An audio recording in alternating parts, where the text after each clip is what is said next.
नमस्कार।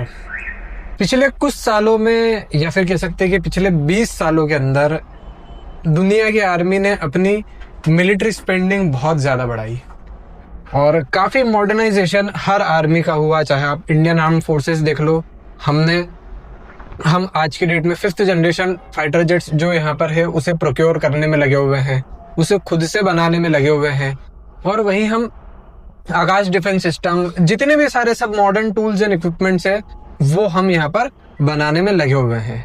और लगभग हर आर्मी ने यहाँ पर अपने आर्मी को मॉडर्नाइज करना, नए ज़माने की जो वेपनरी है उसे प्रोक्योर करने में बहुत बड़ा इन्वेस्टमेंट किया है।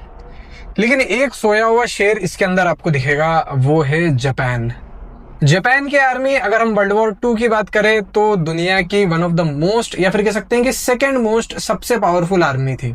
लगभग 3 मिलियन से भी ज़्यादा सोल्जर थे। और जापानीज सोल्जर की हमेशा एक बात रही है कि वो सोल्जर इस टाइप के थे कि उस जमाने में कामेकाज़े मिशंस को वो एग्जीक्यूट कर देते थे। यानी कि अगर एक सोल्जर फ्लाई कर रहा है तो उसे पता है कि भाई मुझे एयरक्राफ्ट कैरियर पर एक क्रैश लैंडिंग करनी है और एक तरीके से खुद को फाड़ लेना है। तो एक तरीके से जापान यानी कि उस समय इस लेवल के माइंडसेट पर चलता था। और जैसे वर्ल्ड वॉर 2 खत्म हुई उसके बाद जापान जो है वो अपना माइंडसेट जो है वो चेंज करता है, डेमोक्रेसी आती है। और उसके बाद आप एक चीज नोटिस करोगे कि जापान ने अपनी जो मिलिट्री है उसको एकदम डाउन फेस पर ला दिया था। यानी कि जापान कोई ज्यादा बड़ी मिलिट्री स्पेंडिंग नहीं करता था। यूएस के कह सकते हैं अंडरटेक में जापान सरवाइव करता रहा। इतने साल तक जापान का काम चलता रहा। जापान ने इस टाइम में ये जो 70 साल का समय मिला उसे, उसमें बहुत ज्यादा डेवलपमेंट देश में करी। यानी कि आज अगर हम देखें तो बहुत सारी जापानीज कंपनीज ऐसी है कि जापान की इकोनॉमी यानी कि सबसे मॉडर्न इकोनॉमी मानी जाने लगी इनकी कंपनीज की वजह से। तो जापान ने पूरी प्रोग्रेस करी। लेकिन अब पिछले 20 साल के अंदर हम देखते हैं कि जापान ने अपनी मिलिट्री स्पेंडिंग यहाँ पर इंक्रीज करना स्टार्ट करी।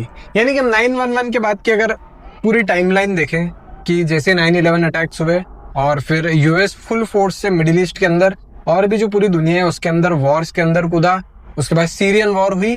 जापान ने इस पॉइंट पर आकर अपनी मिलिट्री को अपग्रेड करना स्टार्ट कर दिया। स्पेशली राइज ऑफ चाइना जब हुआ, जब 2002 के बाद चाइना जो है वो अपनी मिलिट्री स्पेंडिंग यहाँ पर बढ़ाने लगा। और कहीं ना कहीं देखते हैं कि चाइना जब एक रैपिड पेस पर वो करने लगा, जापान ने भी अपनी मिलिट्री को कहीं ना कहीं अपग्रेड करना स्टार्ट कर दिया।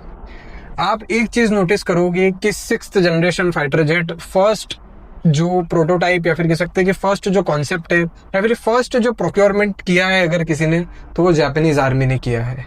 वहीं हम एक फुल कैरियर जापान के पास में देखते हैं कि आज के डेट में जापान जो है वो कहीं ना कहीं वापस से अपनी जो मिलिट्री है उसके ऊपर एयरक्राफ्ट कैरियर्स पर F-35 यानी कि fully F-35 loaded aircraft carrier वो अब यहाँ पर प्रोक्योर करने में लग गया है। कहीं ना कहीं ये चीज़ उसके पास एग्जिस्ट भी करती है। और कहीं ना कहीं हम ये चीज़ देखते हैं कि जापान अपनी मिलिट्री स्पेंडिंग फिर से एक बड़े पेस पर बढ़ा रहा है। अब इस पर आपकी क्या राय है और आपके क्या स्पेकुलेशंस है, ये आप मुझे बताएंगे नीचे। Thank you so much.